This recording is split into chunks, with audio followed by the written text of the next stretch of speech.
잘 주무셨습니까? 너무 좀 일찍 일어났죠? 우선 성경부터 읽겠습니다. 어제 읽었던 누가복음 제15장에 있는 말씀입니다. 누가복음 15장을 찾으시기 바랍니다.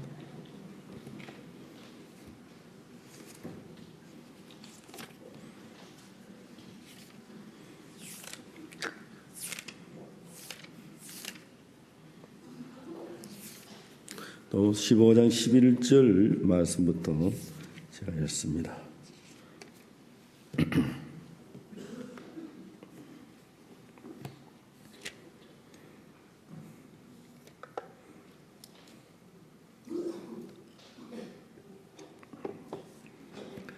또 가라사대 어떤 사람이 두 아들이 있는데 그 둘째 아비에게 말하되 아버지 재산 중에 내게 돌아올 분깃을 내게 주소서 하는지라.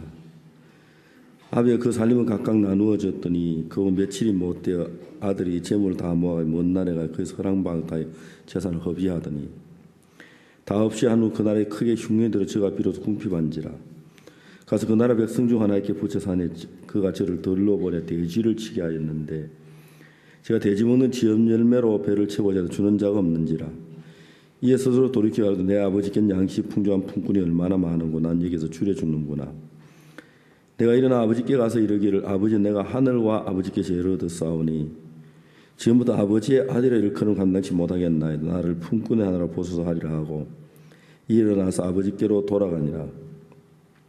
아이도 상거가 먼데 아버지가 저를 보고 천히 여기 달려가 목을 안고 입을 맞추니 아들이 가로되 아버지여 내가 하늘과 아버지께서 예를 얻었사오니 지금부터 아버지의 아들의 일컬음을 감당치 못하겠나이다 하나 아버지는 종들이 이르되 제일 좋은 옷을 내다 입히고 손에 가락지를 끼워 발에 신을 신기라. 그 살진 송아지를 끌어다 잡으라. 우리가 먹고 즐기자. 이 내 아들은 죽었다 다시 살아났으면 내가 잃었다 다시 얻어노하니 저희가 즐거워하더라. 거기까지 읽었습니다.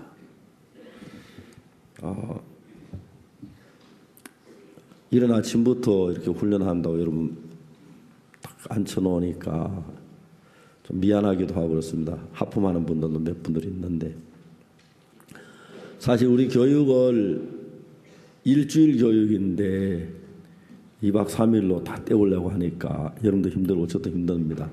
그래서 여러분 좀 그걸 학생들이 바쁘고 시간이 없고 그래서 저희도 바쁘고 그래서 일주일 교육 2박 3일로 막 마라톤으로 하는 거는 여러분 좀 이해하시고 여러분 이렇게 받아주시면 고맙겠습니다. 우리는 어제 저녁에 이 성경 말씀을 읽어서 누가복음 15장에 있는 이야기, 탕자 이야기라고 말하죠. 성경 전체는 사람의 마음에 대해서 정확하게 이야기하고 있는데 특히 이 부분은 우리 마음의 흐름을 아주 정확하게 이야기하고 있어요. 그래서 이 부분을 알면 여러분 인생이 굉장히 달라질 거예요. 사람들은 어제도 얘기했습니다마는 우리 마음이 새로워지지 않는 상태에서 내가 열심히 살아야겠다, 노력해야겠다 이런 이제 방법은 절대 이루어지지 못하지요. 어제 저녁에는 저희들이 이제 무슨 이야기를 했느냐 하면은 마음이 높았을 때 자신을 너무 과신할 때 일어나는 일들에 대한 이야기를 했습니다. 오늘도 어제 이어서 계속해서 우리 마음이 높을 때 어떤 일들이 일어나고 다음에 오늘 우리가 마음이 교류화될 때 마음은 어떤 현상이 일어나는지 그런 부분들을 배우면 똑같은 인생을 살면서 여러분이 세상에서 굉장히 밝고 보람되고 정말 행복하게 살 수 있는 것을 분명하게 알 수 있습니다. 우리 아이와 군주스코 출신들이 여러분 1년 동안 나가면은 고생을 많이 합니다. 분명히 알아야 할 것은 아프리카 말라리아 걸릴 수도 있고요. 아주 드물게는 정갈에 쏘이는 경우도 있고요. 여러분 갈 때 아프리카 갈 때 황열병 주사를 맞지만은 황열병을 걸리는 경우도 아주 드물게 있습니다. 이게 막 거의 지금 우리 군유스코 나간 학생들이 한 4,500명쯤 되는데요. 그 4,500명 가운데 한 명이 정갈에 쏘였고요. 한 명이 그 황열병에 걸렸습니다. 둘 다 살았습니다. 그리고 그 외에도 이제 그 아프리카 가면은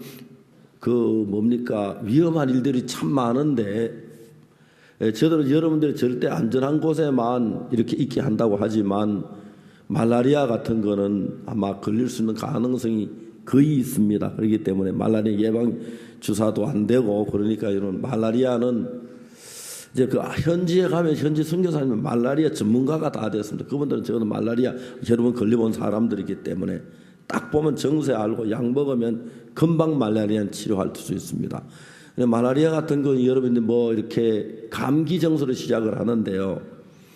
감기 정세가 되면 두말하지 말고 딱 혈액 검사하면은 가까운 병원 혈액 검사 금방 말라리아 판정되고, 말라리아 딱 걸리면 그때 약을 바로 먹으면 아주 쉽게 말라리아를 치료할 수 있습니다. 나도 요하네스버그에서 행사를 마치고 탄자니아 딱 갔는데, 그 요하네스버그가 좀 추워가지고 감기기가 좀 있었습니다. 탄자니아 딱 내리니까 사모님 저보고, 목사님 왜 그렇습니까? 어제 요하네스버그에서 내가 너무 춥게 지는 것 같다고 감기가. 근데 사모님 깜짝 놀라, 목사님 여기는 아프리카입니다. 큰일 납니다. 저를 끌고 이제 병원으로 갔어요. 병원에 가보니 기가 막힌 게, 이게 병원이 뭔지 싶어요. 다만 초등학교 때 쓰던 그 장난감용 그 현미경 하나만 있고, 의사가 제 손을 딱 찌르더니 피를 뽑아가지고 유리판 위에 세웠어요. 유리판 위에 딱 세워놨는데 막 그걸 다 펴가지고, 그게 말릴 수 없어. 전기불에도 그걸 말려요. 다 말린 뒤에 다음에 염색약에 집어넣어가지고 현미경 딱 되니까 말라리아라고 하더라고요. 그런데 내가 현미경 보니까 말라리아 균을 몇 개를 볼 수 있었어요. 그래서 판시다라는 약 2알 먹고 말라리아가 완전히 끝나버려서 거기서요. 그때 여러분 아프리카에 가는 사람들이 간 중요한 말라리아, 그리고 이제 전갈은 쏘이고 싶어도 쏘이기 어려울 지경인데, 그 최요한이라는 학생이 전갈 한번 쏘였습니다. 미국 따라서 온 학생인데, 하여튼 그때 기적적으로 살았어요. 전갈에 쏘면 거의 죽습니다. 그러니까 여러분 전갈하고 친하지 마시길 바라고, 방에 잘 때 방 청소 깨끗해서 전갈이 안 돌았는지 살펴봐야 합니다. 여러분, 그래서 이제 그 아프리카에 가면 그런 경우가 있지만은, 그러나 여러분들이 저희들 그 IYF는 안전한 곳에 여러분 2개 하고, 그 다음에 말라리아, 황열병은 한국에 갈 때 예방주사를 맞으면 거의 전혀 안 걸린다고 봐도 됩니다. 그런데 그 전엘림이라는 여학생이 코트디부아르에서 황열병에 걸렸는데, 나중에 걸리고 난 뒤에 이제 불란서에 가서 피를 뽑아 갖다 주고 난 뒤에 다 나았고 난 뒤에 황열병인 걸 알았습니다. 그래가지고 지금 한국 열심히 뛰어다니고 있는데 시집 간다고 좀 한참입니다. 이야기가 옆으로 갔는데, 이제 우리가 계속해서 이야기하고 싶은 것은, 이제 마음에 높을 때 어떤 현상이 일어나는가, 어제 얘기했고 조금 더 이야기하고 오늘 마음의 교류에 대해서 이야기를 하려고 합니다. 이 세상에서 어떤 컴퓨터나 어떤 기계나 어떤 것보다도 가장 정교하고 가장 편리하고 가장 조작하기 쉽게 만들어진 기계가 사람의 마음입니다. 또 이 마음은 예를 들어서 이제 서로 이제 마음과 마음이 흐를 때, 마음과 마음이 흐르면은 마음과 마음이 서로 이렇게 부딪히면서 공감대가 형성되면 마음이 굉장히 쾌활해지고 밝아지고 좋아지고 아름다워집니다.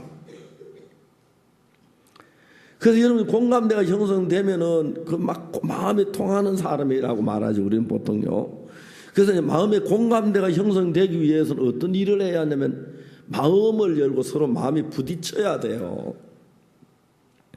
근데 요즘 사람들은 별다른 일 아닌 작은 사소한 일로 너무 자기를 지키려고, 자기를 지키는데 막 강한 강박관념을 가지고 있어서 마음을 쉽게 닫아버려요. 특히 이제 한국 사람들은 머리가 좋고요, 똑똑한 반면에 자기 방어에 대한 의욕이 너무 강해서요, 대부분 마음을 닫고 살아요. 그래서 여러분, 전 세계에서 한국만큼 잘 사는 나라도 없고요, 정말 저는 미국 가보면 에이, 미국이 왜 이러 싶어요. 너무 우중충하고요, 지저분하고요, 사람들 가난하게 사는 표가 막 철철 흘러요. 근데 한국은 딱 비행기 내리면 흥청망청 사는 표가 나요.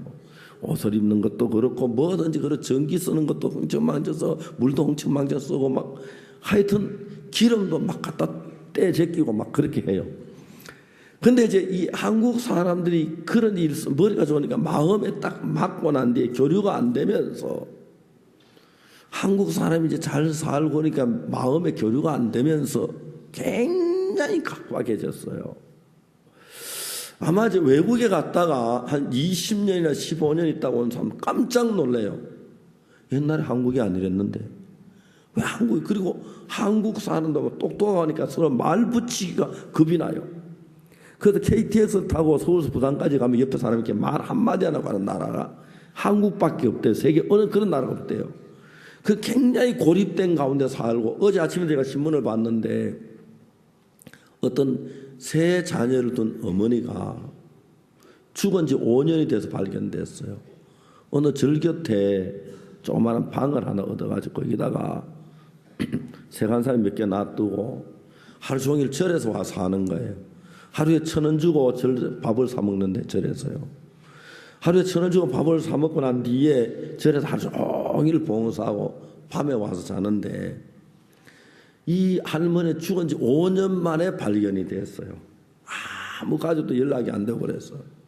그때 막 추운 겨울에 옷을 막 겹겹이 껴입고 손에 장갑을 끼고 발에 양말을 신고 누워 자다가 그대로 죽은 거예요. 지문을 취재해보니까 손이 다 썩어서 지문도 찾을 수 없고 그렇게 비참하게 죽었는데, 찾아 자식들을 찾았어요. 자식들이 어머니 시체를 인양하기를 거부해요. 왜? 개인적인 사정이라고 하면서. 그렇게 이제 진짜 자식들 요즘 잘 살고 하는데, 옛날처럼 밥 못 먹어 걱정하지 않는데 부모를 버리는 사람들, 한국 사람들이고 부모를 외면하는 한국 사람들. 그래서 너무 각박하고 너무 가시가 많고 좀만 약하면 막 공격하기 때문에 사람 남들 약해 안 보이려고 잘나 보이려고 애쓰고 진짜 괜찮은 사람 보이려고 애를 쓰고 이런 한국이 돼버렸어요. 그러니까 정신병자들이 굉장히 많고요. 자살하는 사람 세계 최고예요. 제일 많아요. 하루에 그 많은 사람이 자살을 해요. 이제 이런 일들이 어떤 상태에서는 마음이 서로 흐르지 않는 상태에서 일어나는 것입니다. 누가복음 15장에서 둘째 아들이 어떻게 했느냐면, 아버지 재산을 주십시오, 그 이야기를 합니다. 어제 얘기했죠.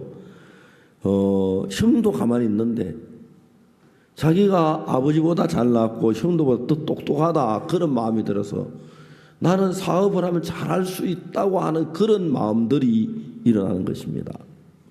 자, 대학생 여러분들, 여러분 대학을 다니고 있지만 여러분의 부모님 가운데 대학을 안 나온 분들이 있는 학생들이 많을 거예요. 그렇죠? 대학 나온 분들도 있겠지만 여러분 대학 다니면 영어도 배우고요, 많은 걸 배웁니다. 그러다 이제 부모님을 보면, 아, 우리 아버지는 정말 공부를 못했고 난 공부를 잘했어, 잘해. 그래서 여러분이 배우면은 어머니 뱃속에 나올 때는 꼭지 빠는 거 왜 아무것도 몰랐는데 많은 걸 배우면 배울수록, 그리고 이제 학생의 자신감이 서서히 붙으면서 여러분도 보면서 굉장히 위험한 사람이 돼가고 있다는 사실을 아는 사람은 별로 없습니다. 예를 들어서 개인적인 이야기 말고 국가적인 얘기를 해봅시다. 일본이라는 나라가 있습니다. 우리 이웃에 살지요. 여러분, 일본하고 우리하고 관계가 굉장히 안 좋습니다. 아주 아베 정권이 들어서 나는데 아주 심해졌는데, 한국과 일본은 덜 이웃이라서 도와가며 싸우다 투닥거리다 부딪히는 경우가 굉장히 많아요. 근데 일본이 한국을 침공했습니다. 그때 우리는 활 가지고 싸울 때 일본은 조총이라는 게 있어요. 불 붙여서 쏘면 나가는 총. 그거 있어서 우리가 한국이 졌습니다. 우리나라의 제일 큰 성이 남부지만 진주성이 있었는데, 진주성이 함락되면서 한국이 빠르게 무너지면 서울까지 그냥 거의 아무 힘 없이 뺏겨서 36년 동안 일본 사람의 종노릇을 했습니다. 우리 일본에서 어떻게 해방이 됐느냐면은 일본이 이제 한국을 점령하고 난 뒤에 욕심이 생겼어요. 중국을 점령하기 시작했어요. 일본이 중국을 쳐들어가면서 전 세계를 자기가 점령할 수 있다고 일본은 강하게 믿고 있었어요. 진짜 웃기는 게 지구에 얼마나 큰 나라들이 많은데 한국 하나 이겼다고 그런 마음 드는 거 보면은 이 국가적으로 여러분들도 똑같이 여러분 뭘 하는 사람은 금방 마음이 높고 내가 한번 잘하겠다는 그런 생각이 들어요. 근데 그때 이제 미국이 일본 보고 일본에게 너 일본 전쟁 그만해라. 전쟁에 불행한 일만 일어난다 하지 마라 그랬어요. 일본은 웃기지 마라. 네가 왜? 일본은 그때 미국을 너무 우습게 봤어요.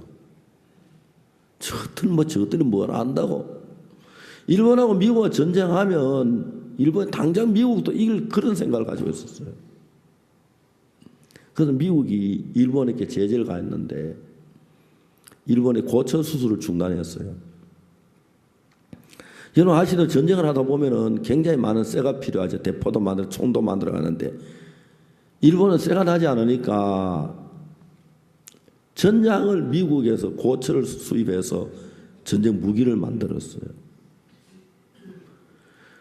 미국이 일본 전쟁을 막으려고 하다 안 되니까 고철 수출을 중단하니까 일본이 굉장히 어려웠습니다. 그때 여러분 그 아버지 어머니 할머니 할아버지 여러분 그 할아버지 할머니 그때 숟가락 일본에서 뺏어가고요. 나무 숟가락으로 밥 먹고요. 밥그릇 뺏어가서 전쟁 무기 만들라고. 그래서 저 사기 그릇까지 밥 먹고 그랬어요. 일본의 화가 굉장히 났어요. 이 미국 저것들 콧대를 팍 꺾어야 한다. 일본의 유명한 야마모토라는 장군이 있었습니다. 야마모토는 미국에서 하버드 대학을 공부한 사람입니다. 하버드 대학을 공부한다고 말이 안 돼. 하버드 대학을 나왔습니다. 말이 어떻게 그렇게 됐죠? 이해하고 들어주세요. 야마모토 장군이 이야기를 했습니다. 미국은 우리가 보는 그런 나라가 아닙니다. 미국하고 전쟁하고 우리는 망할 수밖에 없습니다. 그런데 명령을 했어요. 명령이다. 미국을 침공해라.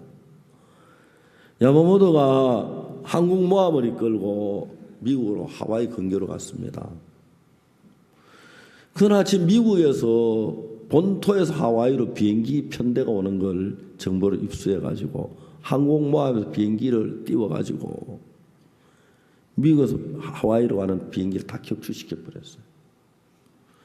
그리고 그 이제 항공모함에 뜬 비행기 하와이 진주만을 향해 날아갔어요. 진주만에서는 그 전날 그날이 월요일이었는데 일요일 날 전부 술 마시고 장병들이 놀다가 나 개사 잠이 들었어요. 술에 취해서. 이제 딱 관제탑에서 비행기가 나타났어요.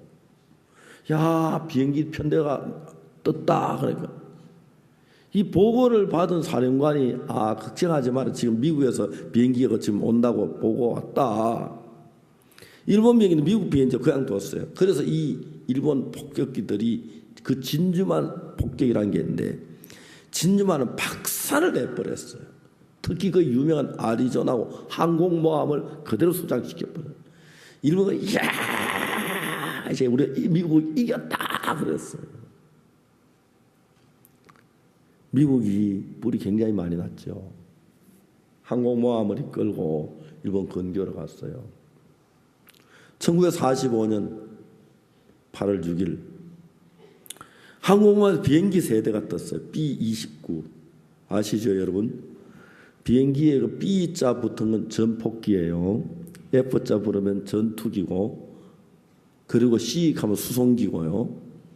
L 하면 경비행기고 T 하면 연습기고 비행기는 그렇게 이제 불러요.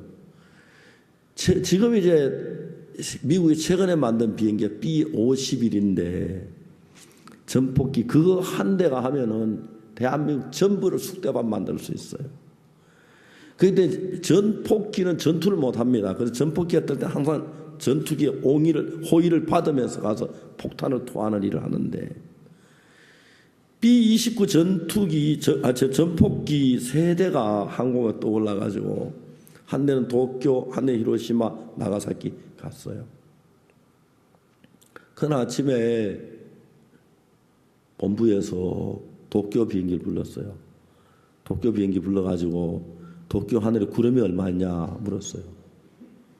근데 구름 양이 70%가 도쿄 하늘에 구름이 있었어요. 여러분, 전폭기가 B-29가 원폭 터뜨릴 때 불기둥이 수천 미터, 그 다음 폭풍이 일기 때문에 원폭을 높은 고공에 떨어뜨리고 원폭이 폭발하기 전에 비행기는 멀리 피신해야 돼요. 아주 고도에서요. 그래서 이제 막 높은 데서 원폭을 터뜨려야 하기 때문에 구름이 있으면 절대 원투하가 불가능해요. 그래서 7알이 있을 때 도쿄 하늘에 원폭을 터뜨릴 수가 없었어요. 다음에 나가사키 나와라. 나가사키 구름량 얼마냐? 6알이었었어요. 마지막으로 히로시마 나와라. 히로시마에 간 비행기가 에놀라 게이오라는 비행기였는데 구름량이 얼마? 3알이라고 그랬어요. 그래서 그날 아침에 히로시마에 원자탄이 떨어졌어요. 히로시마의 모든 방송이 중단됐고, 교통이 두절됐고, 통신이 두절됐고, 히로시마 무슨 일이 일어난지 몰랐어요. 에놀라 게이오에서 뒷날개에서 원폭, 버섯구름, 그리고 불기둥 그걸 찍어가지고 삐랄만 동경하늘 뿌렸어요. 두 번째 나가사키에다가 원폭을 터뜨렸어요. 히로시마에서 죽은 사람이 약 10만 명 가량의 원폭 하나로 죽었어요. 나가사키 원자탄 떨어지고 히로시마의 원자탄 나가사키 떨어지니까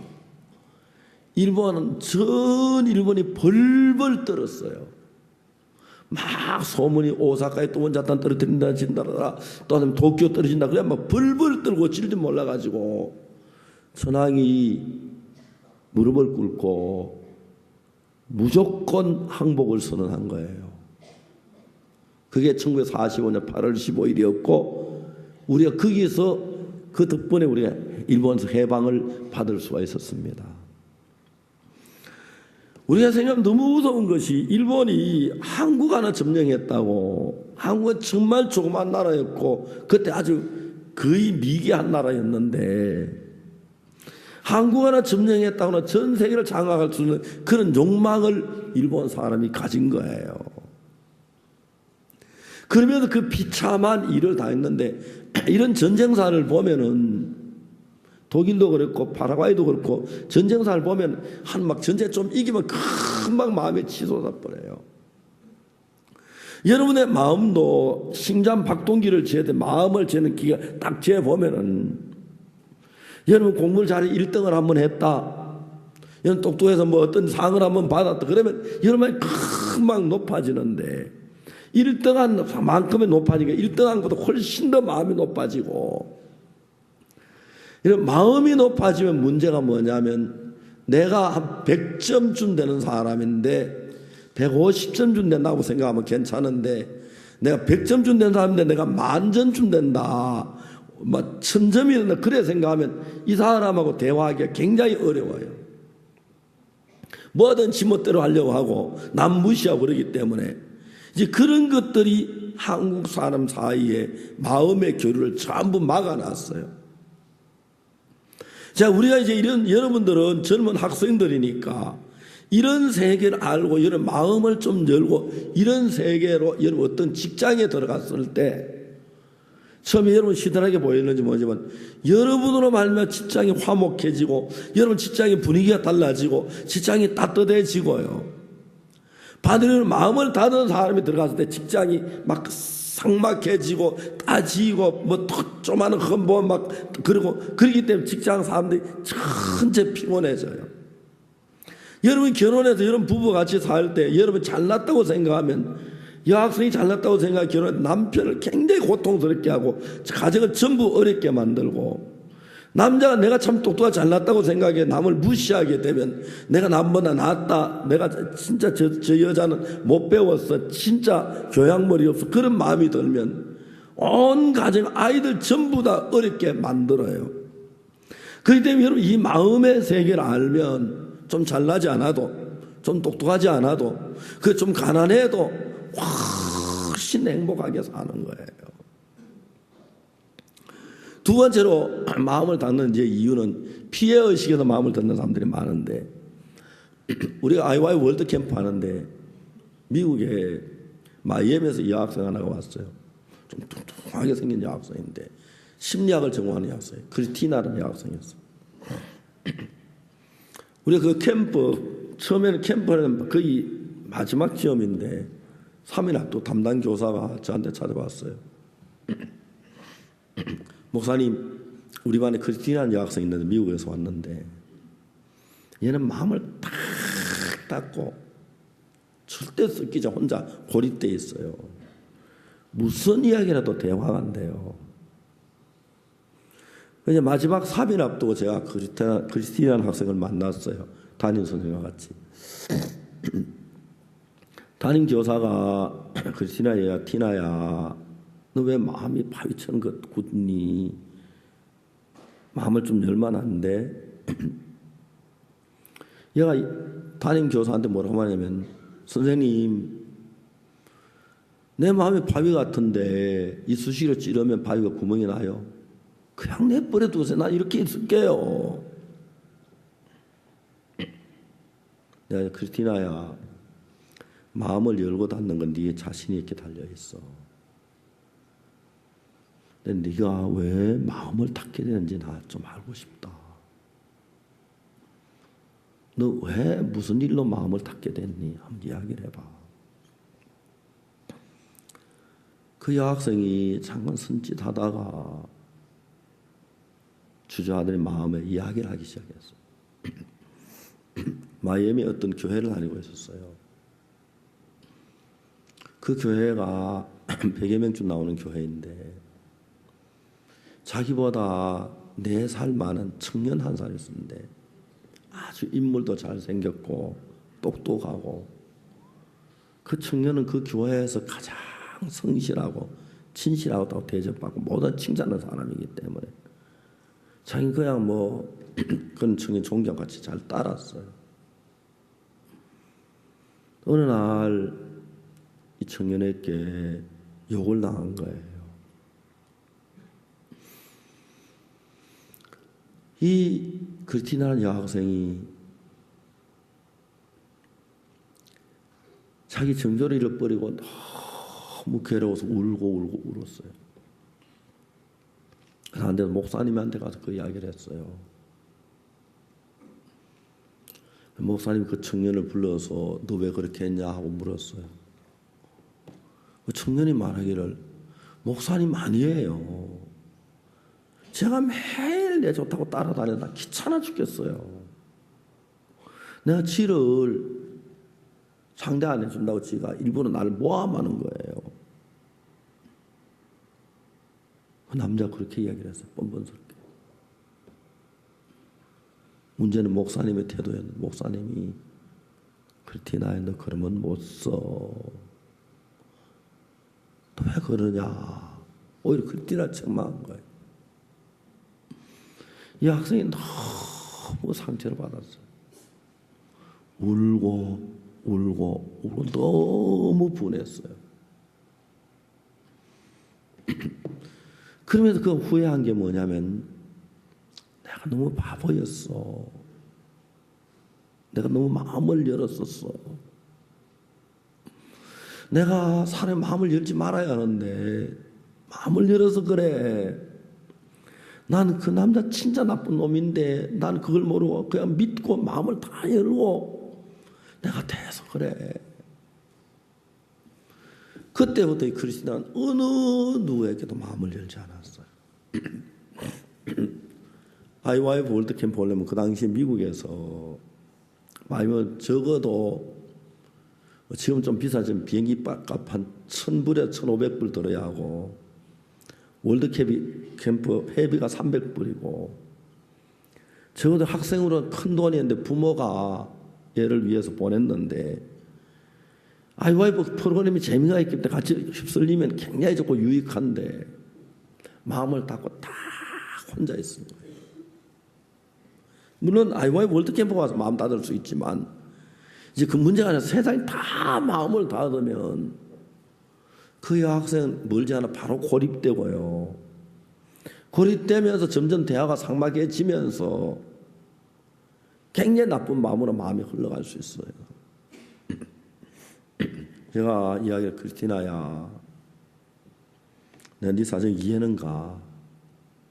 그래서 넌 어리석었어. 물론 네가 그런 일 갖고 마음을 닫는 거 당연하다고 생각하지만 그러나 그렇다고 네가 마음을 다 닫고 살면 마음을 열 땐 열어야 돼.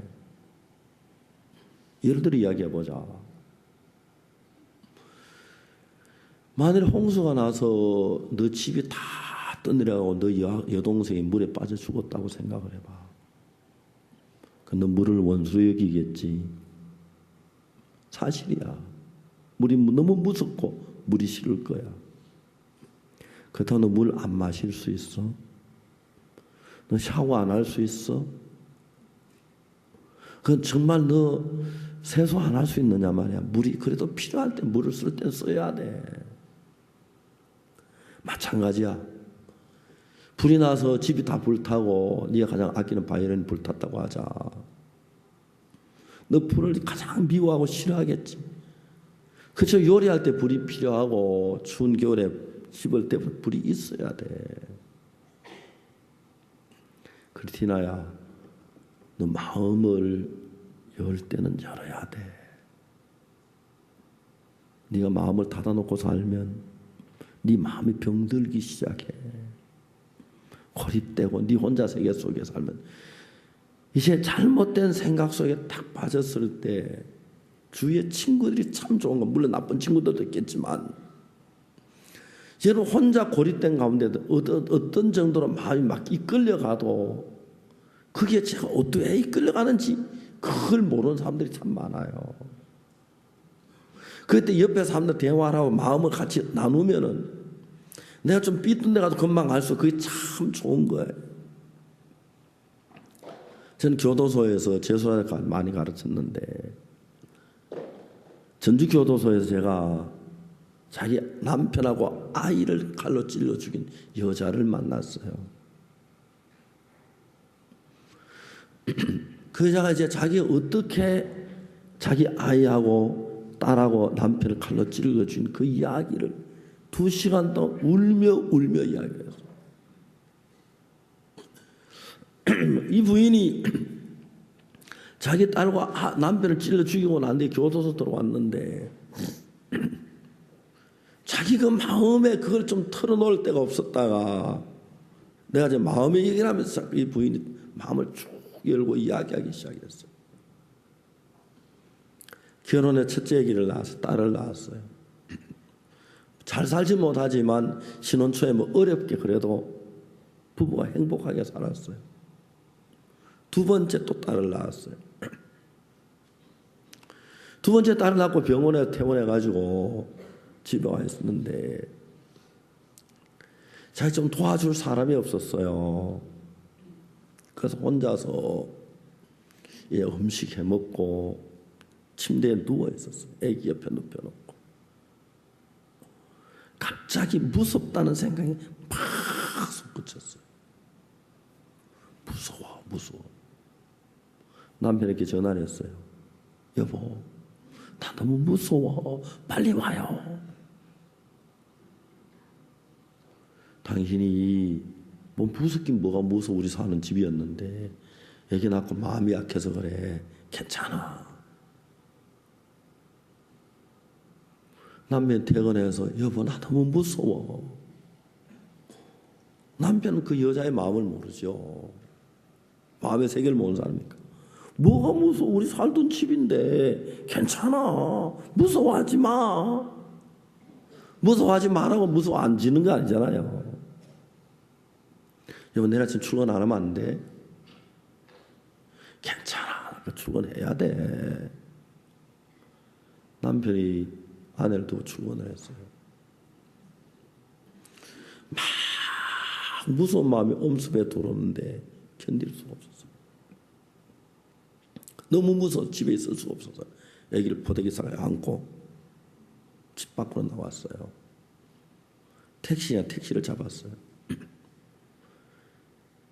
여자가 사는 집은 전주고 친정이 대전인데 대전 가자고 택시를 타고 고속도로 대전을 도착했어요. 친정 집에 막 들어오는데 친정 오빠가 어디 갔다가 오다가 여동생을 봤어요. 오빠가 여동생을 보고 친정을 야, 너 왜 웬일이냐 간단 얘기를 안고 무슨 일이 있니? 그런 게 아니고 오빠가 막 야는 소리를 질렀어요. 너 미쳤어? 제정신이야? 갓난애기를 따르고 다니게 택시를 타고 돈이 썩어나? 당장 안 가? 그랬어. 여자 울면서 그 택시 타고 다시 전주 돌아와 집에 있는데 너무 무서운 거예요. 죽을 것 같은 거예요. 여자가 생각을 했어요. 이래도 내가 죽으면 남편이 딴 여자를 얻겠지. 그럼 애기를 보고 막 우는 거예요. 딴 여자가 와서 우리 침대를 쓰고 화장대를 쓰고 장롱을 쓰고 하겠지. 그 여자가 와서 우리 딸을 괴롭힐 거야. 추운 겨울에 발가벗겨서 내쫓아 놓고 캄캄한 어두운 밤에 쟤는 전기불 켜놓고 맛있는 거 먹겠지.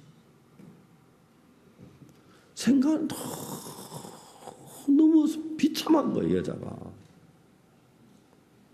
그러다가 아기를 보고 얘기했어요.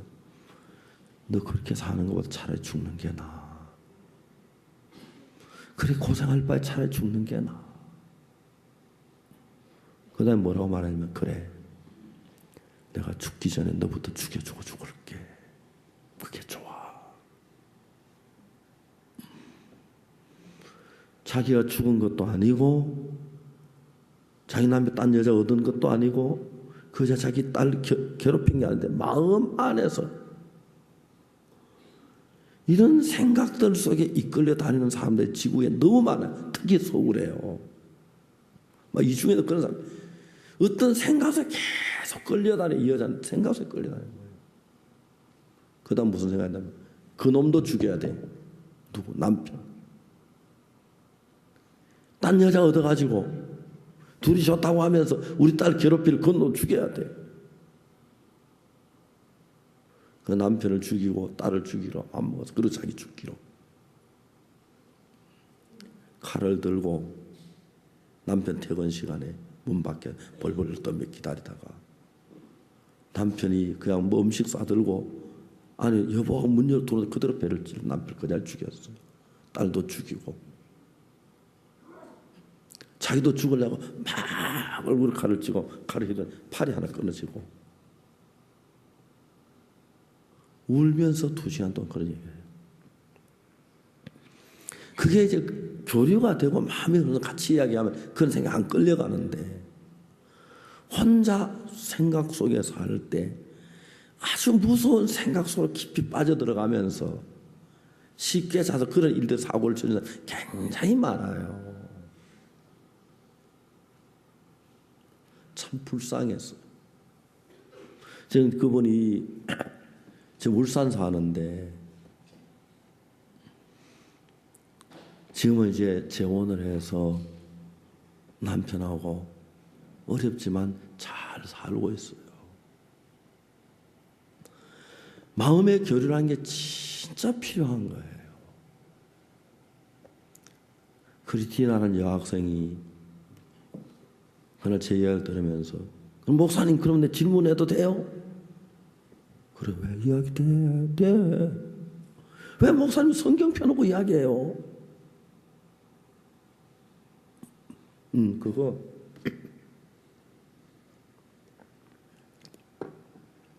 이야기를 할게. 들어봐. 음대에 가면 음악 배우지 축구 안 배우잖아. 음대는 음악 배우고 미대는 미술 배우고 그래. 내가 성경 펴놓고 이야기하는 이유는, 여러분, 저는 전 세계 마인드 강의 권위자가 되었습니다. 그 성경에서 배웠습니다. 이걸 정확하게 저는 성경을 계속 읽다가 보니까 성경은 마음의 세계를 이야기하는 걸 알았고, 마음의 세계가 이렇게 흘러가고 이렇게, 그 여학생에게 이야기를 해줬어요. 아직까지 나는 마음의 세계를 쓴 책을 본 적이 없다. 성경 외에. 더 좋은 책이 있으면 내가 그거 쓸게. 그리고 이 마음의 세계를 같이 많은 대학생들이 변화를 입고 삶이 바뀌고 달라지는 걸 봤다. 그날 그 학생 캠프 3일 앞두고, 마지막 마치기 3일 앞두고 마음을 열었어요. 그때도 대화하기 시작하면서 마음이 굉장히 밝아진 거예요. 둘째 아들이 자기가 잘났다고 생각하는 그 생각 때문에 마음이 자기 마음에 아무 이해도 받아들이질 않았어요. 여러분, 세상에 잘난 것도 위험하고요, 옳은 것도 참 좋지 않아요.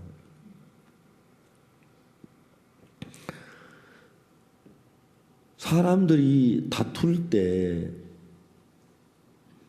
보통 이제 그 여학생들이 학교 졸업하고 몇 년씩 지나면 이제 하나 둘 결혼하기 시작하죠. 결혼하면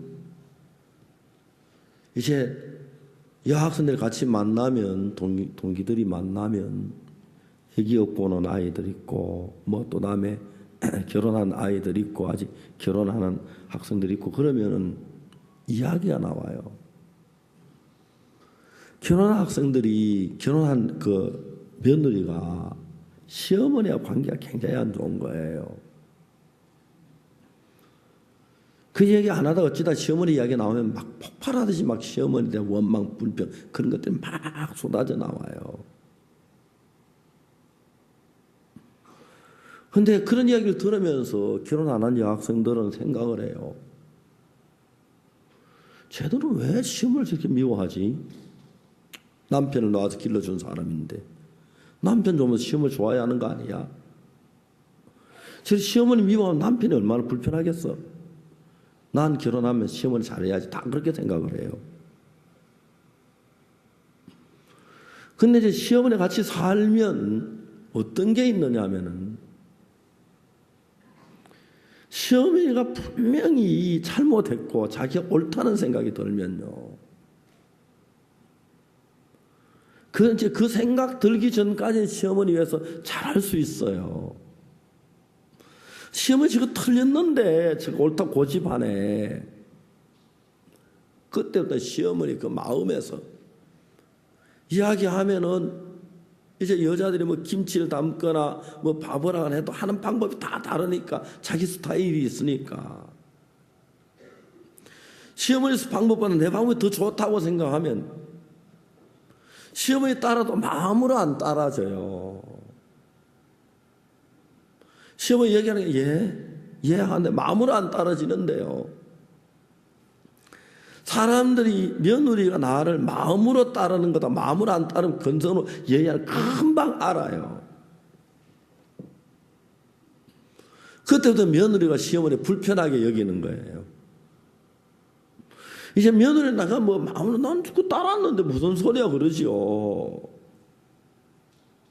그럼 이제 불편하게 여기면 시어머니 그런 뭐 자꾸 이제 며느리하고 이야기되면 며느리 점점 더 거리가 멀어져요. 남편하고 사이에 문제가 생겨요. 여보, 당신 왜 어머니한테 그래? 당신은 어머니 편만 드는데 이건 어머니가 잘못한 게 틀림없어. 예, 시어머니가 틀릴 수 있어요. 여러분 잘 알아야 하는 건 시어머니가 되려면 적어도 그 집에 30년은 살아 시어머니가 돼요. 그렇죠? 결혼해서 아들 낳아서 30년. 그래 시어머니가 30년 동안 그 집에 살면서 시집 와서 살면서 고칠 거면 진작 고쳐졌고 30년 동안 살도록 안 고쳐졌다면 그건 굉장히 강한 거기 때문에 며느리가 섣불리 손대면 불화만 일어나지 잘 깨어질 것이 아니에요.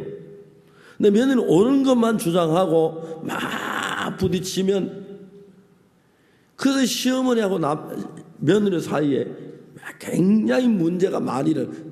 그게 옳은 것 때문에 그래요. 옳은 것 때문에. 저들은 종종 며느리와 시어머니 싸우면 제가 종종 그런 이야기 들어요. 그러면 며느리가 해요. 막 울면서 자기 옳은 이야기 쭉 해요. 아마 여러분도 그럴 거예요.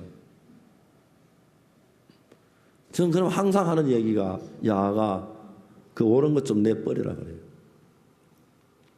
여러분 옳은 거 생각하는지 모르죠. 세상에 옳은 것만 없어지면요 싸울 일 전혀 없어요. 싸우면 왜 싸우냐면 내가 옳기 때문에 싸워. 끝까지 우기는 게 내가 옳기 때문에 싸워요. 근데 자기 생각 옳다고 해서 다 옳은 건 아닌데 자기가 옳은데 도취되면 싸워야 하고 그리고 자기 옳다고 생각 막 싸움을 시작하면 여러 가지 문제가 일어나죠.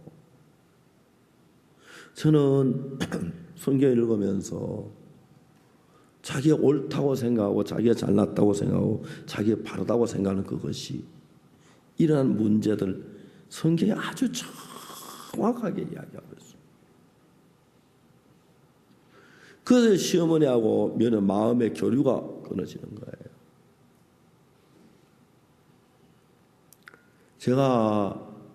저도 며느리가 있습니다. 제 아들이 결혼한 지 이제 11년째 되는데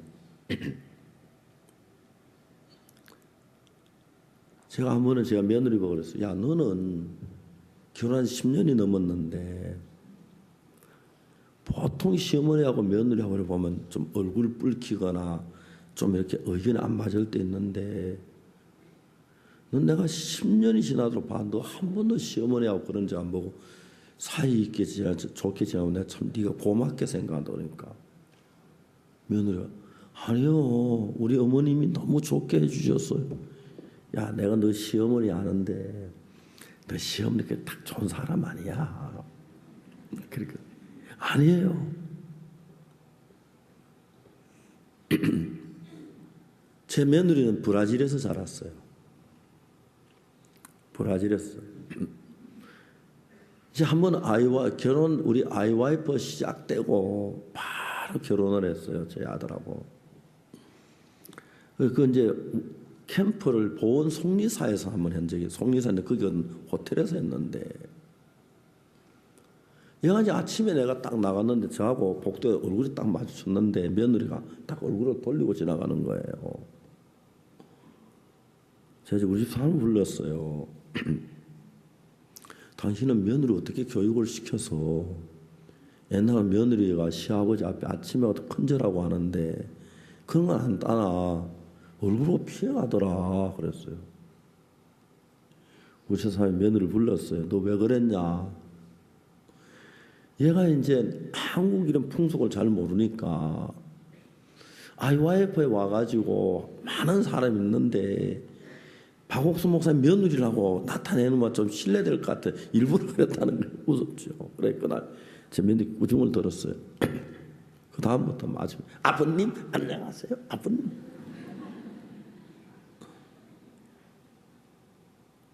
제가 아들하고 며느리 사이에 며느리와 시어머니 사이에 또 나하고 며느리 사이에 한 번씩 저희들 아이패드로 손자들도 보고 며느리도 보고 그래요. 그럼 이제 손자 볼 때마다 항상 우리 며느리 아이패드를 통해서 제가 보죠. 마음이 흐르는 게 너무너무 행복한데 사람들이 마음을 다 닫고 사는 거예요. 그래서 이 세상이 한국 이렇게 잘 살고 조금만 남을 배려하고 마음을 좀 열면 좋은데 자기만 생각하는 것 때문에 자기를 지키려고 하고 자기 손해 안 보려고 자기 남들에게 얕잡아 안 보이려고 애쓰고 그런 것들이 마음을 각박하게 만들어서 한국이란 이 나라를 막 그늘 하나 없이 막 가시밭을 만들어서 어디도 마음이 좀 푸거나 쉴 수 없는 그런 세계를 만들었어요. 옛날에 저들 어릴 때는 저는 경북 선산이 제 고향인데 농사를 짓죠. 농민들이 참 좋은 것이 농민은 농사 지을 때 자기 혼자 절대 농사를 못 지어요. 집집마다 소가 있는 게 아닌데 논을 갈고 썰어지라는 건 소가 해야 돼요. 소를 빌려야 돼요. 그러니까 사람들이 소 주인한테 잘못하면 농번기에 똑같은 시절에 소가 이 집 밭도 갈아야 하고 우리 밭도 갈아야 하니까 소가 몸살하는 경우도 있고 소를 빌리기 어려운 거예요. 그럼 소가 없는 사람은 소 있는 사람에게 마음을 열도록 해야 하기 때문에 음식 만들면 좋은 음식을 그 집에 하나 갖다 주고 장에서 만나면 막걸리도 같이 마셔 사주고 소위 뭐 게장국도 사주고 그러면서 이제 이웃 사람들이 살기가 좋아졌어요.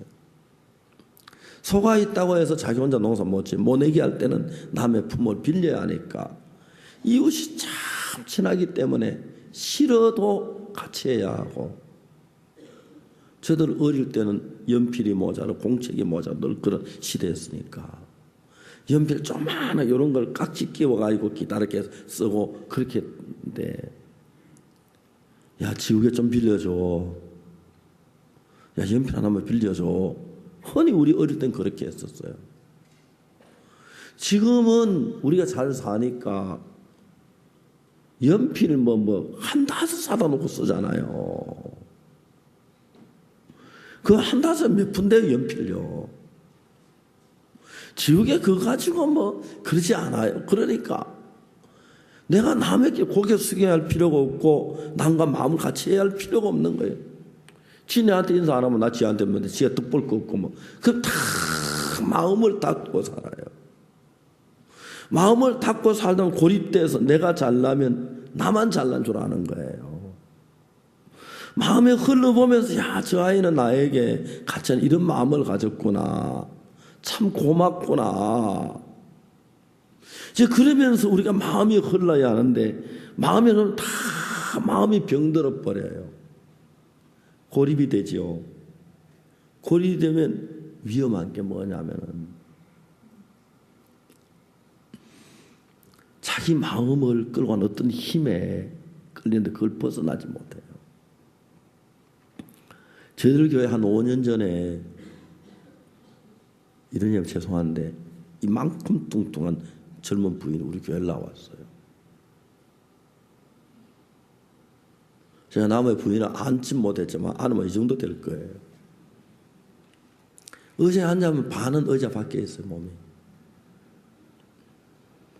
그 부인이 우리 교회에 와서 한 달쯤 있다가 죄사함을 받고 마음이 막 열었어요. 이 부인이 나한테 자기 과거 이야기를 했어요. 대학 다닐 때 공대 건축과를 다녔는데 자가 한평생 목표가 정말 역사에 남을 건축물을 이 땅에 남기고 죽는 게 자기 목표였었어요. 돈을 벌려고 건축기사 자격증을 따서 건축회사에 취직을 했어요. 아주 좋은 회사에 취직해서 일을 했어요. 그리고 이제 장래가 유망하고 그때는 굉장히 날씬했다는데 이해가 안 가요. 어느 날 건축 현장에 갔어요. 종종 현장에 가는데 큰 빌딩 짓는 현장에 가서 점검해야 하는데 저녁 때가 되면 다 퇴근하고 인부도 다 나가고 자기 상관 남자 한 사람하고 7층부터 6층이나 막 점검해 왔는데 그 작업하는 그 빌딩 이제 건축하는 그 내부 점검하는데 거기서 이제 갑자기 자기 상관이 자기를 덮친 거예요. 뭐 소리 지르도 그게 빌딩에서 뭐 아무도 없는데 그래가지고 강간을 당한 거예요. 분하고 억울했죠. 부끄러워서 누구한테 말할 수도 없었고. 근데 이제 문제는 뭐냐면은 이 사람이 생리가 부정확해서 임신된 줄 몰랐는데 설마 임신된 상상도 못했는데 4개월이 지난 뒤에 임신된 걸 알았어요. 정말 꿈에도 생각지 않았는데 고민을 많이 했어요. 유산하려고 마음을 먹고 병원을 간 거예요. 차를 타고 병원에 가는데 그 마음을 엄마가 가진 그 마음을 뱃속에 아기가 느꼈는지 모르지만 막 아기가 엄마한테 쿵쿵 치는 거예요. 꼭 그게 뭐로 들리냐면 엄마 나 죽이지 말아줘. 나 살았어. 엄마 나 살려줘. 이 여자가 말을 했어요. 속으로. 안 돼. 난 너 원하지 않았어. 넌 있어서 안 돼. 난 너 원하지 않았어. 병원에 문을 열고 들어갔는데 막 아이가 그때 정말 막 그래서 여자가 병원까지 들어가서 아이가 너무 퉁땅거려 배를 쳐서 애가 막 살려달라고 막 애원하는 걸 느껴서 도저히 유산을 못하고 집에 돌아왔어요. 몇 날 며칠 고민을 했어요. 그러다가 여러분 여자는 어머니가 되기에 합당한 모든 조건을 갖추어진 게 여자예요. 그 여자가 아기를 가지면 그 아기에 대한 뜨거운 사랑이 일어나고요. 아기를 출산할 때 여자들이 피도 흘리고 고통을 하고 종종 여자들이 해산하다가 동맥이 터지는 경우가 있대요. 동맥이 터지면 금방 출혈이 심해서 수도꼭지는 금방 죽는데요. 회사나 죽는 경우 대부분 동맥 터져 죽는 경우인데 특히 이제 여자들이 해산할 때 혈청이 좋아야 하는데 혈청이 안 좋으면 피가 응고가 안 되기 때문에 지혈이 잘 안 돼서 옛날에 거의 죽는 여자들이 대부분 그래 죽는다 그러더라고요. 그래서 여자들은 출산 앞둔 여자 혈청이 굉장히 좋아야 돼요. 혈청이 안 좋으면 아주 큰 시설인 병원에 가서 해야죠. 여자가 아기를 낳으면 몸에 변화가 일어나는데 그냥 지금까지 가슴 폼으로 달궜던 가슴이 젖이 나오기 시작하는 거예요. 너무 신비하죠. 그리고 또 여자 아기를 낳으면 변화가 어떤 변화가 오냐면 아기에 대한 뜨거운 사랑이 일어나요. 세상에 어떤 것도 비교할 수 없는 뜨거운 사랑이 여기 이제 여학생들 뭐 앞으로 지금 그런 거 전혀 못 느껴요. 여러분 이제 결혼해서 아기를 낳으면요, 그 아기에 대한 사랑이 너무 강하게 일어나기 때문에 아기를 위해서 어떤 희생도 할 수가 있고, 아기가 막 그 목욕을 시켜놓고 잠을 자는 걸 보면 보통 그냥 보는데 엄마는 막 뭐 애기가 잘 나가는 게 아니라 모개같이 생겼던 옥들매 옥상에 떨어진 매주같이 생겼던 어떤 진짜 그 사랑이 막 와서 여자들이 막 그 감격을 한대요. 너무 사랑스러워서. 이 여자도 아기를 출산하지 않았지만 자기 자식인데 아기니까 사랑이 있는 거예요. 자기는 원하지 않는 남자에게 강간을 당하고 아기를 가졌는데 유산을 시키고 싶었는데 응당 유산 시켜야지. 내가 이 아기 있으면 정상적인 결혼 생활도 못하고. 근데 그 엄마의 그 모성애가 자기 잘 사는 그 인생 전부를 다 이겨버린 거예요. 아기를 낳기로 마음을 먹었어요. 회사에 사표를 냈어요. 그리고 처녀가 집에서 아기 낳는 못해서 집을 나와서 조그만 집을 하나 샀어요. 아기 낳을 준비를 했어요. 침대도 사고 뭐 옷도 주고 사고. 이제 직장에 다닐 수 없으니까 뭐냐면 파마하고 고대하는 걸 배워가지고 미장원에 일하면서 배불르게 해가지고 이제 일을 하다가 아기를 낳았어요. 아들을 낳았는데 너무 잘생긴 여자예요. 아예. 그래서 이제 그 파마 고대해가지고 돈 수입이 너무 적었는데 그전 둘이는 참 행복하게 살았어요. 지금 그 아이가 자라서 이번에 아이와 영어 말하기 대회에서 뭐 중등부 특별상 받았던 그러더라고요. 지금 중학생이 됐어요. 이제 아기를 데리고 이제 사는데 그때쯤 어떤 남자가 가까이 다가왔어요. 이 여자를 너무 친절해 주니까 아무도 자신의 관심은 갖지 않는데 남자가 다가와서 친절해 주니까 고마웠어요. 틈이 나면 둘이 차도 한 번씩 마시고 둘이 앉아 이야기를 하는데 그 남자가 이 여자에게 무슨 얘기를 했냐면 왜 그렇게 어렵게 사느냐고 그 이야기를 했어요. 요즘같이 좋은 세상에 어렵게 안 살아도 왜 그렇게 고생하면 어렵게 사느냐고.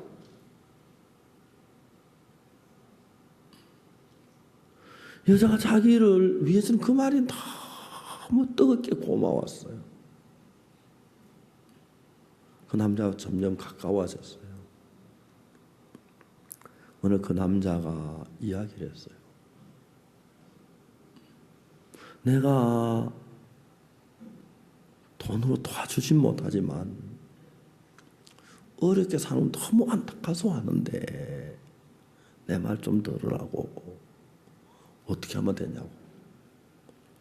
돈이 있느냐고 물었어요. 왜 그러냐고. 우리 회사에서 투자하면 높은 이자를 받기 때문에 고생 안 하고 살 수 있다고. 이 여자는 자기를 위하는 막 그 남자 너무 고마워서 그대로 믿고 은행에 가서 집을 담보해서 돈을 뽑을 수 있는 데까지 뽑아가지고 돈 뭉치를 들고 그 남자를 찾아갔어요. 남자가 기뻐하면서 돈을 계산하기 시작했어요. 이 돈에 대한 은행 이자보다 훨씬 높은 이자가 매월 되면 이제 당신은 한 달에 당신 통장으로 이만큼의 돈이 들어간다고. 이 돈을 가지고 은행 이자 내고 남는 걸 편안하게 살 수 있다고. 너무 고마웠어요. 그 남자가 그날 그 돈을 가지고 미국으로 도망을 가버렸어요. 믿어지지 않는 사실이었죠.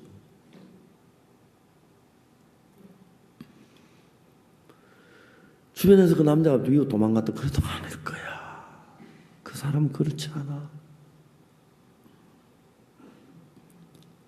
그래야지 뭐 하루 지나 한 달 지나겠지 뭐 나타나지 진짜 도망갈 확인되고 난 뒤에 이제 막막한 게 은행 빌린 돈을 갚아야 갚을 돈이 없고 이자도 낼 수 없으니까 너무 안타까운 거예요. 그때부터 저녁에 잠을 자려고 베개를 베고 누우면 막 생각이 떠올라. 꼬리를 물고 생각이 물고 뭐 그래가지고 잠을 못 자게 됐어요.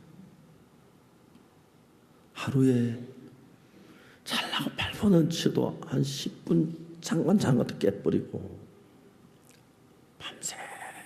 밤새도록 공상 속에서 막 헤매다가 지치고 그래서 하는 거예요.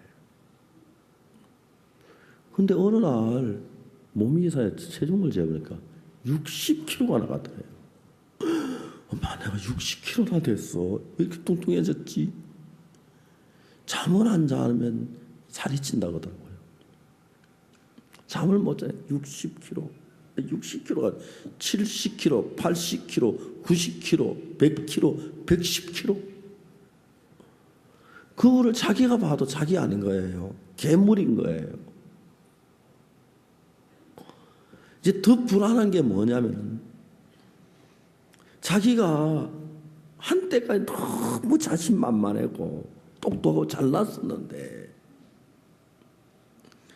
불과 짧은 기간 동안 자기 다친 운명을 보면 너무 자기가 비참해져 있고 그리고 막 자기가 볼 때 괴물같이 뚱뚱한 게 이게 진짜 나 맞아? 이제 그것까진 괜찮은데 자기 그런 불행한 일을 겪으니까 뭔가 또 불행이 닥칠 것 같은 막 두려움이 막 엄습해 오는 거예요. 나는 왜 그래? 나는 왜 이래? 왜 불행한 일만 생겨? 또 무슨 일이 닥칠까? 막 그게 두려운 거예요. 어느 날 자기 아들을 친정집에 보내놓고 자살을 시도했어요. 문을 걸어 잠그고 칼로 가지고 동맥을 끊었어요.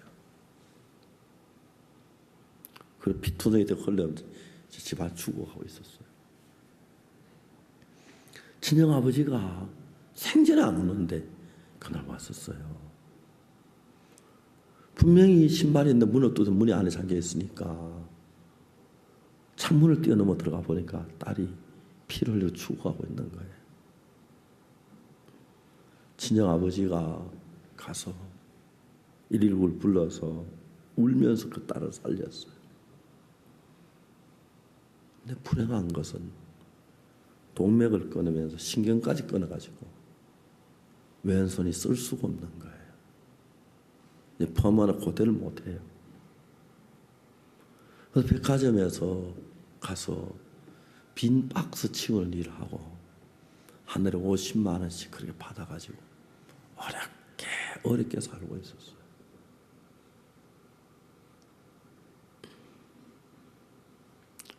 지금도 뚱해요. 우리 잘 나와요. 이 부인이 우리 교원이 한 달쯤 지난 뒤에 예수 믿는 믿음이 생겨 마음에 죄 사함 받고 거듭났어요. 나가지고 그날 밤에 말할 수 없는 평안함을 가지고 집에 갔는데 그날 첫날 그날 밤 자는 2시간 잠을 잔 거예요. 하루에 10분 15분 잠자는 2시간 너무 행복한 거예요.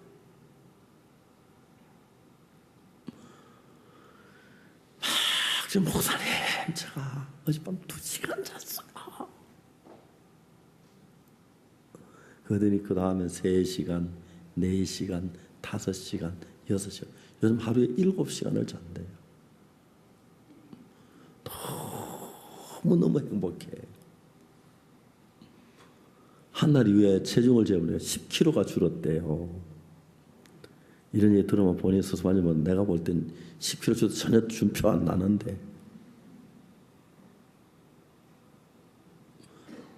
근데 그 다음부터 이 부인이 마음이 달라지기 시작, 마음이 바뀌어지고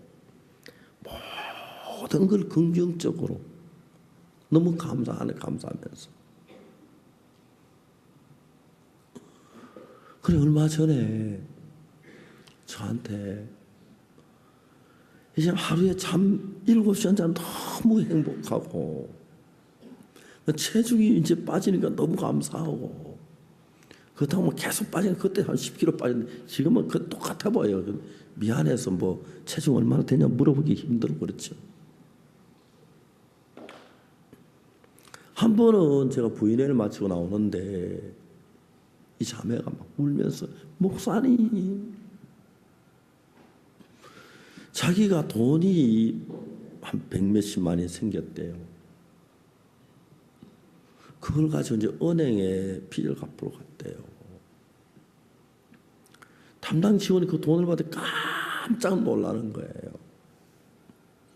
깜짝 놀라면 이 직원이 뭐라고 하냐면 아줌마 저 좀 따라오세요. 따라갔어요. 지점장실에 갔어요. 지점장님 이 아줌마가요 내 그 집도 가보고 막 이래 돼서 빚이 좀 어려운데 이 엄청난 돈을 가져왔다고 이렇게 고마울 때거든요. 지금 그 이야기 쭉 듣더니 아줌마 그래 어려운데 이 돈을 가져오셨어요. 고맙다고 해서 은행 빚을 다 탕감해 버렸어요. 막 너무 기뻐요. 또 한 번은 저 목사님 막 저를 그것도 막 전화로 목사님 만날 때 예배당 만나면 과학을 목사님 뭐라고 하냐면은 세상에 제 이야기 좀 들어봐요. 밤에 손이 너무 아파서 밤새도록 울었대요. 하나님 내가 예수 믿는데 왜 이렇게 손이 아파졌습니까? 밤새도록 아파 잠을 잘 수 없었어요. 그 아침에 일어나서 병원에 가보니까 의사가 깜짝 놀라면서 신경이 저절로 붙었다는 거예요. 이제 손이 움직이잖아요. 내가 손을 한번 딱 맞으죠. 그래 힘이 막 들어가는 거예요. 한 번씩 저 만날 때마다 하나님이 저를 축복하는 걸 느낄 수 있어요. 한 2달 전에는 구역 예배가 있어요. 이제 저희들이 교사 금요일 저녁마다 이제 가정에서 예배 드렸는데 가보니 그 집이에요. 자매 집이에요. 이 자매가 서초구에 사는데 서초구청에서 값싼 빌라 같은 걸 사요. 구청에 돈이 많으니까 사가지고 가난한 사람들 아주 싸게 세를 주는데 자기보다 자기는 서열이 늦고 빠른 사람이 있는데 자기도 이제 그 방을 얻게 되는데 서열부터 사야 하는데 자기가 먼저 왔더니 빌라를 고르라고 해서 3층하고 지하층 남았는데 3층을 골랐대요. 자기도 서열 빠른 사람이 와서 지하실로 들어간 거예요. 막 이 집을 얻을 때 너무 행복하다고 그러고 가구를 들을 때 막 울었다고 하더라고요. 이렇게 그 어둡게 살던 사람이 마음을 열고 하나님과 마음이 흐르면서 모든 일에 도움을 주는 걸 볼 수가 있어요. 제가 2001년에 IYF를 시작했습니다. 근데 지금 세계에서 제일 큰 청소년 단체가 됐습니다. 몇 년 전에 케냐의 국무총리가 우리 케냐 월드캠프 하면서 제가 마인드 강의하는 걸 들었어요. 그 이튿날 국무총리 가서 비서를 보내서 우리 케냐라는 나라에 젊은이 이야기 다 들어야 한다고. 그 케냐 청소년 지도자자 2,700명을 모아놓고 나 한 주간 동안 교육에다 2,700명 마인드 강의 교육하고 왔어요. 작년에는 탄자니아 대통령을 만났는데 탄자니아 대통령이 나를 끄고는 이 책을 이제 제가 소문 딱 그 자리에 읽더라고요. 읽더니 제일 앞자리 훌리오에 대한 얘기 나오죠. 여러분 보셨습니까? 깜짝 놀라는 거예요. 우리 탄자니아는 마약 때문에 너무 문제가 많다. 옛날에는 도시 수도 다르살렘에 마약 환자가 있었는데 마약 산들이 끈질기게 파고들어서 우리나라 도시에 마약이 안 들어간 도시가 없다. 계속 마약상을 잡지만은 경찰이 잡는 수보다 늘어난 수가 없지 많아서 우리나라가 이제 마약 왕국이 될 것 같은데 이 책 보고 훌리오하는 사람이 마약 끊었다면 이 책 전부 우리 젊은이 다 읽게 해라. 대통령이 그렇게. 그래서 IYF에 대해서 뭘 지원하면 좋겠느냐고. 참 많은 대통령이 저를 불러가지고 자기 나라에 IYF 해달라고 그러고 이번에 지난달에는 제가 인도 치카라라는 대학에 가서 월드 캠프를 했어요. 치카라 대학에 학생들이 한 6,500명 되는 대학인데 인도 북부에 있는 대학이에요. 비교적 사립대학 좋은 대학인데요. 총장님이 그 모든 경비, 제 호텔비, 제 자동차 모든 걸 총리 학교 측에 대고 우리 캠프를 해달라고 4박 5일 동안 캠프를 했어요. 인도에 참 많은 대학 총장님들이 저보고 와서 그래도 저는 1년에 한 해 했는데 올해는 10번 이제 대학에서 월드 캠프라고 지방에서 캠프.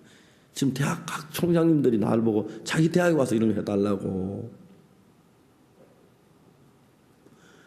IYF 월드캠프를 하도 학생들이 첫날하고 둘째 날 달라져 가고 있어요. 보는 사람 깜짝 놀라요. 마인드 강의 들으면서 자세가 달라지고 몸이 변하고 있는 거예요. 여러분의 마음이라고 하는 기계는 너무 정교하고 섬세하고 편리하게 만들어졌는데 여러분 좋은 자동차 사면 한번 타고 다니고 싶겠죠. 좋은 기계 사면 그거 만지고 놀고 싶겠죠. 그런데 이 마음의 기계는 너무 좋은 것인데 사용하는 법도 모르고 그냥 마음이 흐르는 대로 이렇게 사람들이 흘러가는 거예요. 그래서 여러분이 서서히 마음의 교류를 시작하면은 처음에 이제 한 사람 만나요. 만나가지고 마음을 딱 닫고 있으면 이 사람도 마음 닫고 저 사람이 마음 딱 닫고 있다가 여러분 마음에 드는 한 사람하고만 접촉 그렇게 사람이 되는데 지금 오늘부터 제가 여러분 시키는 대로 한 번만 해봐요. 이 시간 마치고 옆에 있는 사람에게 이야기할 때 그냥 여러분 필요한 그런 얘기 하지 말고 마음에 있는 이야기 한 번만 해봐요. 마음에 있는 이야기. 그냥 여러분 꼭 그냥 마음에 있는 이야기 숨김없이 이런 얘기면 남이 날 무시하지 않을까, 이런 얘기가 날 없인 얘기 그런 생각하는데 이런 얘기 창피한데 어떻게 해? 아니요. 마음의 이야기를 한번 해봐요. 그래서 여러분이 한 1년 정도만 조금씩 하기 시작하면요. 1년 정도만 그렇게 하면 여러분이 옆 사람과 전혀 다른 사람이 돼요. 마음이 열려있는 사람이 되고 이런 마음이 흐르는 사람이 하나 둘 늘어날 거예요. 처음엔 그 사람이 당연히 나의 마음을 닫고 있어도 괜찮아요. 그냥 마음을 한 번, 두 번 하다 보면 서로 마음이 같이 마음을 알게 되고 마음을 느끼게 되고 그 마음이 같이 흐르면 그 사람의 마음을 알고 흐르면 그 사람 믿게 돼요. 정신병자가 가장 문제가 뭐냐면 믿을 사람이 없어서 정신이 쉴 데가 없어 불안한 거. 근데 사람이 믿는 사람이 있으면 그 사람 만날 때 마음이 쉼을 얻어요. 그리고 마음이 점점 그러면 여러분 마음이 여유가 생기면서 여러분 주위에 이 사람 막 두리안처럼 처음에 막 냄새 싫어도 그 사람은 계속 이래 마음을 알면 마음이 흐르고 마음의 맛을 느끼면요. 인생이 굉장히 행복해져요. 그러니까 그야 마음의 이야기를 한번 해봐요. 2002년에 멕시코 톨루카라는 도시에서 우리 월드 캠프를 했습니다. 저희 전 세계 도시에서 하는데 제 비행기를 많이 타기 때문에 지금 대한항공만 110만 마일을 탔어요. 3만 마일이 지구 한 바퀴라고 생각하면 지구 몇 바퀴를 도는지 금방 계산이 나오죠. 내가 마인드 강의를 했어요. 첫날 저녁에. 그리고 학생들에게 여러분 휴대폰 가지고 있는 사람, 셀폰에 하면 손들어. 거의 다 손들죠. 여러분 다 셀폰 다 있죠. 휴대폰. 오늘 저희 강의를 마치고 나거든. 셀폰 가지고 아버지께 전화 한번 해보세요. 전화를 걸어서 아버지 저 캠프에 잘 왔어요. 캠프가 너무 재미가 있어요. 그라시아스 합창단이 너무 아름다워요. 아버지도 여기 왔으면 좋겠어요. 그렇게 얘기를 하라 그랬어요. 그리고 나서 내가 무슨 얘기를 아버지에게 마음 있는 이야기 한번 하라 그랬어요. 아버지 여러분에게 참 고맙게 하는데 고맙다고 일을 잘 이야기 안 하는데 아빠 그때 제가 참 아빠가 너무 고마웠어요. 아빠가 있어 행복해요. 그리고 또 아빠 내 지난번에 참 미안했어요. 내가 실수했는데 아빠한테 안 그러려고 했는데 죄송해요. 그 학생들이 여러분이 미안하면 미안하다고 아니면 고맙다고 마음의 얘기를 하라고 전화 이야기하라고 이야기했어요. 마지막으로 청 이야기에 불편하면 망고 나무에 가서 이야기하고 코코넛 나무에 이야기하라고 그랬어요. 그러나 제 강의를 마쳐 학생들이 셀폰 들고 밖으로 다 나갔어요. 그전 아침에 아주 이른 아침인데 한 8시쯤 됐는데 성령 찬다고 우리 캠프장에 왔어요. 중년 남자가 내렸어요. 말해 여기 내 딸이 있는데 만나고 싶어 왔다. 내 딸이면 클라라다 그랬어요. 클라라에게 연락을 하고 이 아버지는 땅에 의자에 앉아 있었는데 클라라가 저쪽에 아버지 소식 듣고 막 달려와가지고 아버지 앞에 무릎을 꿇었어요. 그리고 아빠 용서해 주세요. 자, 못된 딸이에요. 클라라에게 남자친구가 있었는데 남자친구가 클라라에게 야 클라라 나 돈이 생겼는데 우리 카나다 가서 둘이 지날래? 그랬어요. 클라라가 남자친구가 카나다 가자는 소리가 너무 가고 싶었어요. 아버지가 말은 안 듣고 가나간 비행기를 타려고 공항에 나왔어요. 아버지가 공항에 와서 클라라에게 얘기해서 클라라야 네가 아직 이렇게 너무 일찍 해. 너 지금 대학을 졸업해야 돼. 공부를 계속 해야 돼. 클라라는 아버지 말 안 듣고 그냥 비행기를 타고 캐나다로 떠났어요.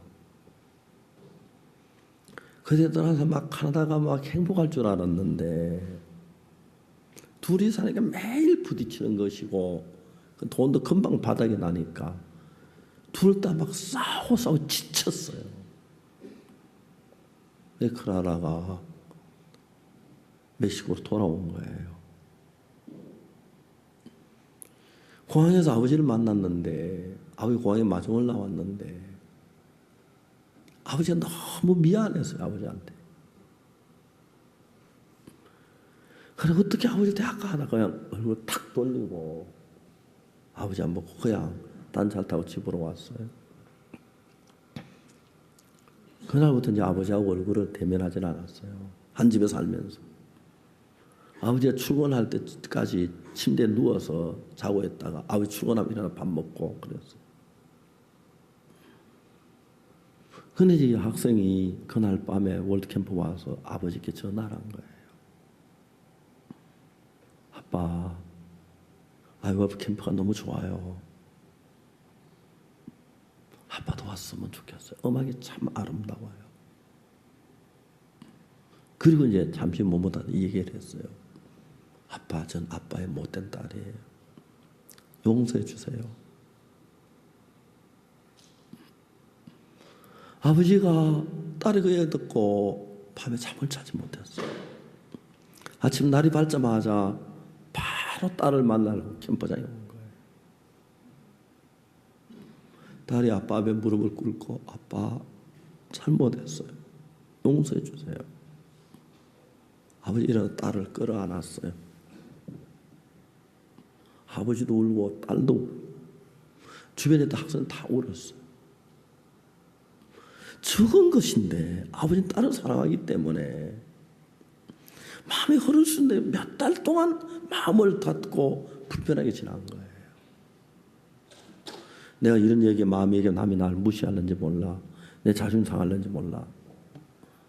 그래서 사람들은 마음을 닫고 마음의 이야기하기 익숙지 못하고 마음을 열지를 못하고 있어서 불행하지 않았는데 불행하고 마음을 모르니까 이제 그 부부가 살다가 가장 어려운 일이 닥칠 때 서로 믿지 못하는 것 때문에 많은 문제가 일어나요.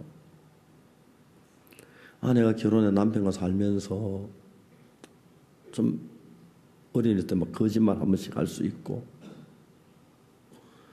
남편은 아내가 뭔지 날 속이는 것 같아. 참 뭔지 모르겠다. 그러면서 아내는 신뢰가 무너지면요. 신뢰가 무너지면 어려운 일이 있을 때 아무것도 아닌 것 때문에 이혼이 되고 막 부딪히게 되고 그렇게 되는 거예요. 그러나 마음을 다 열고 마음의 이야기를 하면 남편과 아내 사이 서로 신뢰가 형성되고 서로 믿게 되면 너무 행복한 거예요. 둘째 아들이 자기 생각만 하고 자기 나가면 진짜 자기 잘 살 수 있을 거 하고 똑똑하고 사업 잘 할 줄 알았는데 여자에게 빠져 헤어나오지 못해 그 재산 다 탕진한 거죠. 그때까지 잘난 줄 알았는데 그날 흉내들 먹을 게 전혀 없고 비참하게 되니까 너무 배가 고파서 취직을 했는데 덜에 돼지를 치라고 보내면서 음식도 안 주는 거예요. 너무 배가 고팠어요. 둘째 아들이 말을 해요. 내 아버지 집엔 양식 풍정 풍군이 얼마나 많은 거 난 여기서 줄여 죽는구나.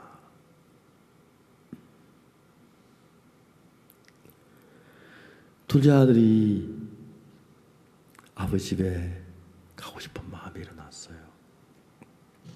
그런데 그 이 대목이 진짜 좋은 대목이에요. 내 아버지 집은 양식 풍정 풍군이 얼마나 많은 거 난 여기서 줄여 죽는구나. 이 돼지우리는 우리 인생이 가장 비참한 것을 표현했고 아버지 집은 가장 밝고 영광스러운 표현했는데 돼지우리에서 어떻게 비참한 데 벗어나 아버지 집에 갈 수 있는가?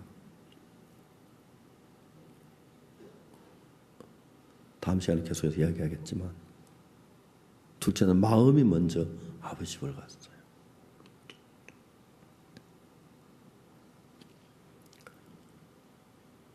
하나님 인간을 만들 때 몸은 시간의 공간의 제한을 받아야 하는데 마음은 전혀 그렇지 않게 만들었어요.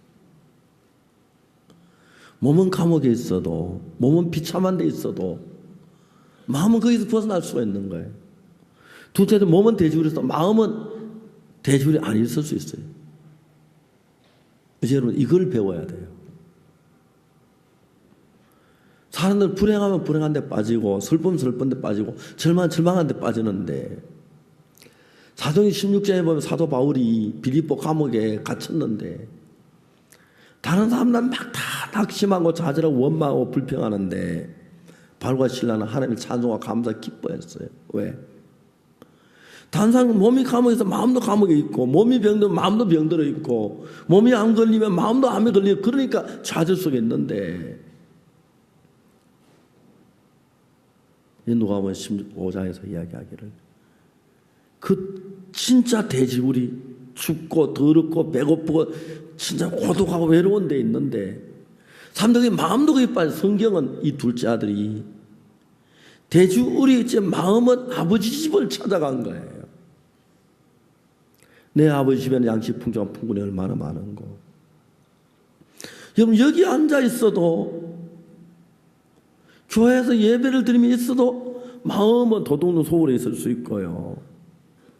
처참한 가운데 마음은 진짜 평안한 안락한 곳에 있을 수 있는데 마음은 여러분 얼마든지 환경 번화수 뭐 여러분 마음이 미국 간다고 비자가 필요해요. 여권이 필요해요. 비행기표가 필요해요. 돈이 필요해요. 좌석 예매가 필요해요. 마음이 그렇게 만들어졌어요.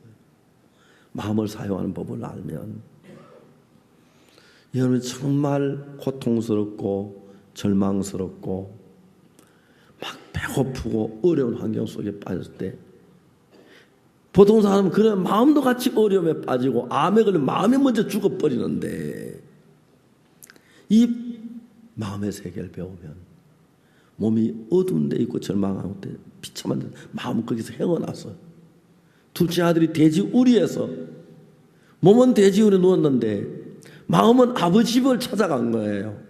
내 아버지 집엔 양식이 풍족한 품꾼이 얼마나 많은고 나는 여기서 주려 나는 여기 있는데 마음은 아버지 집에 가니까 몸도 자연히 따라가게 되어 있는 거예요.